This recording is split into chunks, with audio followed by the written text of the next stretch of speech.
محترم ناظرین، السلام علیکم ورحمۃ اللہ وبرکاتہ۔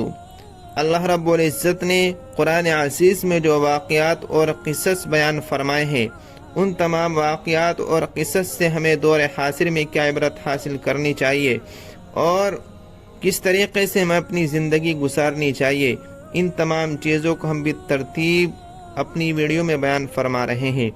ان تمام اہم علمی باتوں سے فیضیاب ہونے کے لیے ہمارے چینل کو سبسکرائب اور شیئر کرنا بالکل نہ بھولیں، اور بیل آئیکن بھی ضرور دبائیں تاکہ ہماری اپڈیٹ سب سے پہلے آپ کو ملتی رہیں۔ ہم اس کے بعد میں قابیل اور حابیل کے قصے کو بیان فرماتے ہیں۔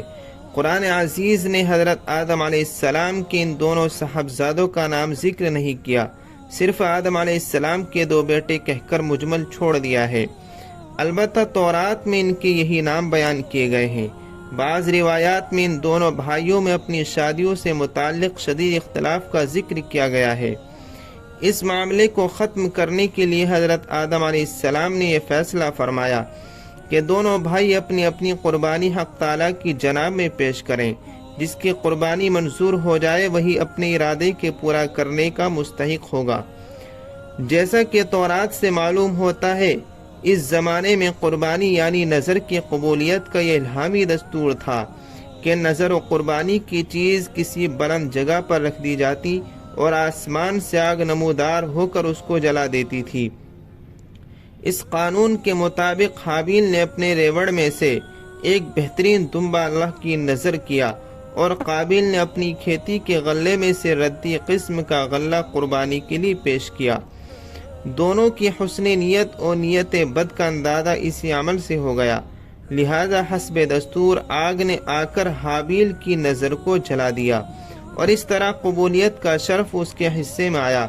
قابیل اپنی اس توہین کو کسی طرح برداشت نہ کر سکا، اس نے غیظ و غضب میں آ کر حابیل سے کہا کہ میں تجھ کو قتل کے بغیر نہ چھوڑوں گا تاکہ تو اپنی مراد کو نہ پہنچ سکے۔ حابیل نے جواب دیا، میں تو کسی طرح تجھ پر ہاتھ نہیں اٹھاؤں گا، باقی تیری جو مرضی آئے وہ کر۔ رہا قربانی کا معاملہ، سو اللہ کے یہاں تو نیک نیت ہی کی نظر قبول ہو سکتی ہے، وہاں بد نیت کی نہ دھمکی کام آ سکتی ہے اور نہ بے وجہ غم و غصہ۔ اس پر قابیل نے غصے سے مشتعل ہو کر اپنے بھائی حابیل کو مار ڈالا۔ قرآن پاک میں نہ شادی سے متعلق اختلاف کا ذکر ہے اور نہ ان دونوں کے نام مذکور ہیں، صرف قربانی کا ذکر ہے، اور اس روایت سے حابیل کی نعش کے دفن کے متعلق یہ اضافہ ہے۔